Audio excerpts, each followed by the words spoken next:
Hi everybody, it's me सुमन मलिक और आज हम डिस्कस करने वाले हैं Vishakha and others versus state of Rajasthan and others. ये 1997 का एक केस था। इसे sexual harassment at work place के नाम से भी जाना जाता है, क्योंकि इस केस की वजह से ही सुप्रीम कोर्ट में एक PIL फाइल की गई थी NGOs के द्वारा, जो महिलाओं के फंडामेंटल राइट्स का जो इन्फ्रिंजमेंट है, उनके साथ जो सेक्सुअल हैरेसमेंट होता है उनकी वर्क प्लेस पे, जिसकी वजह से उन्हें एक सेफ़ इन्वायरमेंट नहीं मिल पाता है। तो महिलाओं की सेफ्टी के लिए सुप्रीम कोर्ट ने एक गाइडलाइन इशू की थी। तो उस गाइडलाइन को जानने से पहले हमें इस केस को समझ लेना ज़रूरी है कि भी इस केस में क्या हुआ था ऐसा जिसकी वजह से सुप्रीम कोर्ट को एक गाइडलाइन इशू करनी पड़ी थी। तो Vishakha and others versus state of Rajasthan and others, 1992 का ये इंसिडेंस था। राजस्थान में चाइल्ड मैरिज जो है बहुत ट्रेंड में था उस टाइम पे, और गवर्नमेंट ने बहुत सारी योजनाएं बना रखी थी इस तरह की प्रैक्टिस को रोकने के लिए। तो ग्राउंड लेवल पे, विलेज लेवल पे बहुत सारे ग्रुप्स बना रखे थे महिलाओं के, जिसमें जिन्हें साथन कहा जाता था। तो भवरी देवी इन ग्रुप मेंबर्स में से एक थी। इनका काम होता था कि ये गांव-गांव जाकर घूमती थी, देखती थी कि कहीं पर चाइल्ड मैरिज तो नहीं हो रही है। अगर कहीं पर उन्हें ऐसा मिलता था तो उनकी ये ड्यूटी थी कि वो गवर्नमेंट अथॉरिटीज़ को, पब्लिक अथॉरिटीज़ को जाके इन्फॉर्म करे, और वो जो ऑफिसर्स हैं, वो लोग जो हैं वो चाइल्ड मैरिज को जाके रोकें। तो एक बार ऐसा ही हुआ, भवरी देवी ने चाइल्ड मैरिज को रुकवाने की कोशिश की और उन्होंने अपनी ड्यूटी करते हुए पब्लिक अथॉरिटीज़ को इन्फॉर्म किया। तो इस इंसिडेंट्स की वजह से बहुत सारे लोग जो हैं उस महिला से नाराज़ हो गए थे। तो एज ए रिवेंज लेने के लिए भवरी देवी के साथ 5 लोगों ने रेप किया। तो ये जो इंसिडेंट्स था सिर्फ रेप तक नहीं रह गया। जब ये महिला जो है अपनी कंप्लेंट दर्ज करवाने के लिए पुलिस स्टेशन गई, वहाँ पर भी इनके साथ बुरा व्यवहार किया, इनके साथ कोऑपरेट नहीं किया गया, इनको हैरेस किया गया। और जब ये हॉस्पिटल में गई मेडिकल एग्जामिनेशन के लिए, वहाँ पर भी इनके साथ कोऑपरेट नहीं हुआ, हैरेसमेंट हुई इनके साथ। तो जिस वजह से बहुत सारे एविडेंसेस जो हैं ख़त्म हो चुके थे। तो जैसे तैसे ये मैटर जो है सेशन कोर्ट में गया। तो सेशन कोर्ट में 1995 में सेशन कोर्ट का जजमेंट आया और 5 लोगों को बरी कर दिया गया। तो उसके बाद हाई कोर्ट में अपील की गई। जब हाई कोर्ट में अपील की गई तो ये मैटर जो है बहुत लाइमलाइट हो चुका था, सबकी नॉलेज में आ चुका था।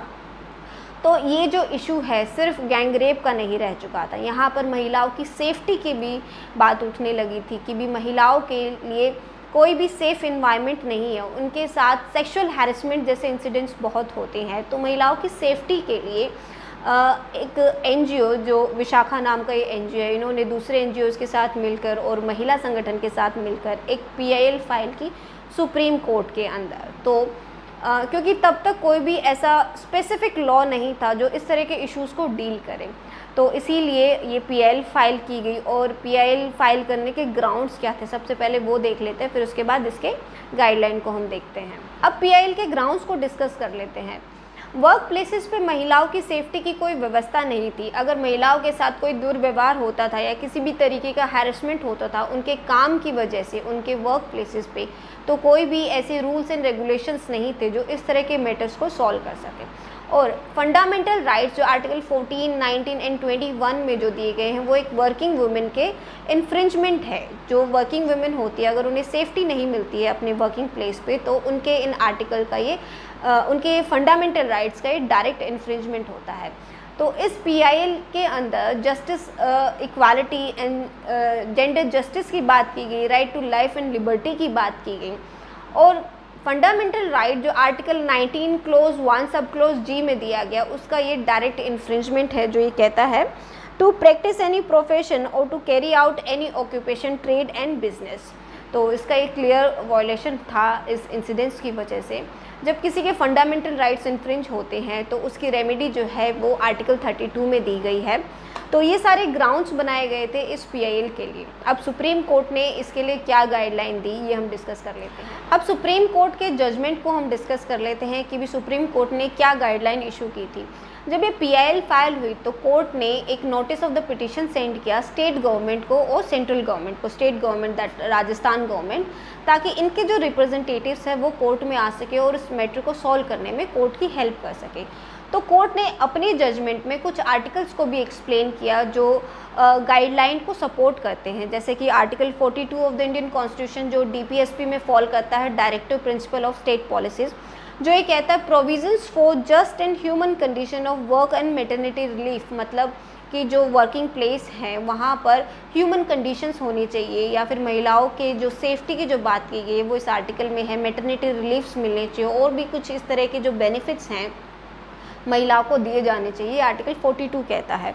नेक्स्ट है आर्टिकल 51A जो फंडामेंटल ड्यूटी है, इसकी ड्यूटी ई जो भाईचारे की बात करता है, जो डिग्निटी ऑफ वुमेन की बात करता है, ये ड्यूटी है हम लोगों की, ये आर्टिकल 51A में दी गई है।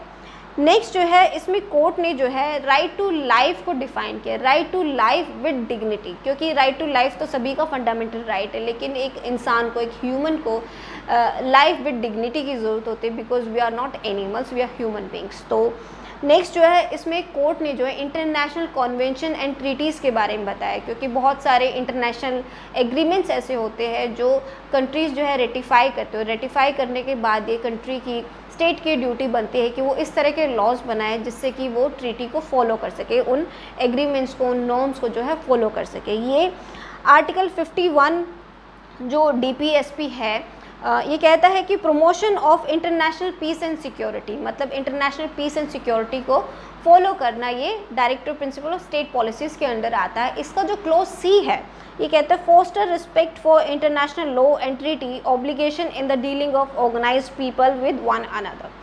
सो जब आप जजमेंट पढ़ते हैं तो आपको जब क्वेश्चन में पूछा जाता है किसी केस के बारे में तो आपको ये आर्टिकल्स भी मेंशन करने ज़रूरी है, क्योंकि सिर्फ गाइडलाइन को बताना इनफ हो सकता है, लेकिन आर्टिकल्स को भी मेंशन करना ज़रूरी होता है।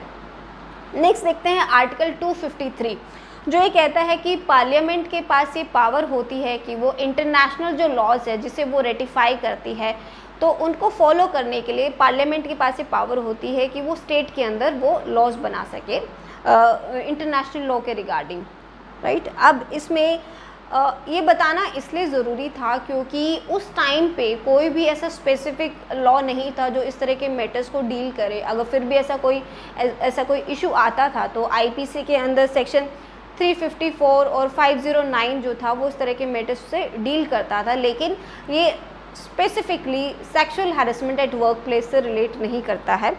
तो जब तक पार्लियामेंट कोई लॉ नहीं बना लेती है तो इस गाइडलाइन को फॉलो करना था, क्योंकि लॉ बनाने की जो पावर है वो पार्लियामेंट के पास या फिर स्टेट लेजिस्लेचर के ही पास है, लेकिन जो ये सुप्रीम कोर्ट की जो गाइडलाइन है इसे फॉलो करना मैंडेटरी था, चाहे वो पब्लिक अथॉरिटी हो या प्राइवेट अथॉरिटी हो।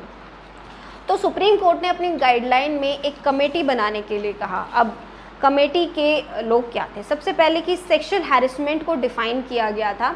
इस गाइडलाइन में सुप्रीम कोर्ट ने सेक्सुअल हैरेसमेंट को डिफ़ाइन किया, जिसमें ये कहा गया कि किस तरह की एक्टिविटीज़ को या किस तरह के एक्ट्स को सेक्सुअल हैरेसमेंट में कंसीडर किया जाएगा और वो एक ऑफेंसिव एक्ट समझा जाएगा। जो कमेटी जो इसमें बनाई जाएगी, कमेटी के पास ये पावर होगी, वो इस तरह की उस पर्सन पे पेनल्टीज़ इम्पोज कर सके या जो उसको कमेटी को सही लगे उसके अगेंस्ट एक्शन ले सके। अब सेक्सुअल हैरेसमेंट के बारे में जो चाहे वो पब्लिक अथॉरिटी हो या प्राइवेट अथॉरिटी हो, वहाँ के हर पर्सन को, हर मेंबर को पता होना चाहिए कि भी किस तरह के एक्ट को, किस तरह की एक्टिविटीज़ को सेक्सुअल हैरेसमेंट समझा जाएगा जो एक ऑफेंस होगा। मतलब जब तक सबको नॉलेज ही नहीं होगी कि भी किस तरह का एक्ट जो है वो प्रोहिबिटेड है, तभी तक तो वो उसको किस तरह से करने से रोकेंगे। मतलब एक एडवर्टीज़मेंट होना सेक्सुअल हैरेसमेंट की एक्टिविटीज़, मतलब कौन कौन सी प्रोहिबिटेड है, ये सबको पता होना चाहिए। और ये जो काम है ये उस कमेटी का होगा कि वो सबको ये बताए, सब में अवेयरनेस करे, सबको इन्फॉर्म करे कि भी इस तरह के एक्ट करना जो वो मना है और ये एक्ट जो है ऑफेंसिव एक्ट समझे जाएंगे। अब जो अथॉरिटी के, जो कमेटी के जो मेंबर्स होंगे, उस कमेटी की जो हेड होगी वो महिला ही होगी और 50% जो उसके मेंबर्स होंगे वो महिला ही होनी चाहिए और हर तीसरे साल जो है उसके मेंबर्स को चेंज कर दिया जाएगा।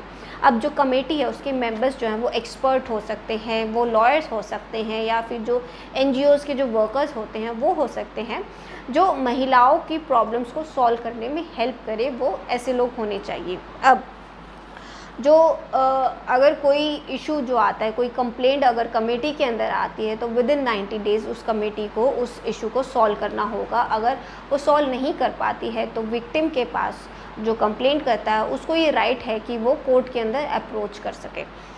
नेक्स्ट जो है, कमेटी को जो है एक एनुअल रिपोर्ट जो है गवर्नमेंट अथॉरिटीज़ को सबमिट करवानी पड़ेगी कि भी कौन कौन से इश्यूज़ आए और इश्यूज़ के रिगार्डिंग उन्होंने क्या क्या एक्शन लिए, ये सभी एक एनुअल रिपोर्ट में गवर्नमेंट अथॉरिटी को वो सबमिट करवानी होगी। नेक्स्ट जो है, ये गाइडलाइन पूरी मैंडेटरी थी फॉलो करनी, चाहे वो पब्लिक अथॉरिटी हो या प्राइवेट अथॉरिटी हो, जब तक कि स्टेट गवर्नमेंट या फिर सेंट्रल गवर्नमेंट जो है एक पर्टिकुलर लॉ नहीं बना दे। तो फाइनली 2013 में गवर्नमेंट ने एक लॉ बनाया जो स्पेशली इस तरह के ऑफेंस से रिलेट करता था। ये था sexual harassment of women at work place prevention prohibition redressal act 2013। और 2013 में क्रिमिनल लॉज के अंदर भी बहुत सारे अमेंडमेंट किए गए, बहुत सारे ऑफेंसेस की जो डेफिनेशन है उसको वास्ट किया गया, जिससे कि भी किसी भी तरीके का छोटे से छोटा भी अगर कोई एक्ट है जो वो गलत तरीके का एक्ट है उसको ऑफेंस के अंदर डाल सकें।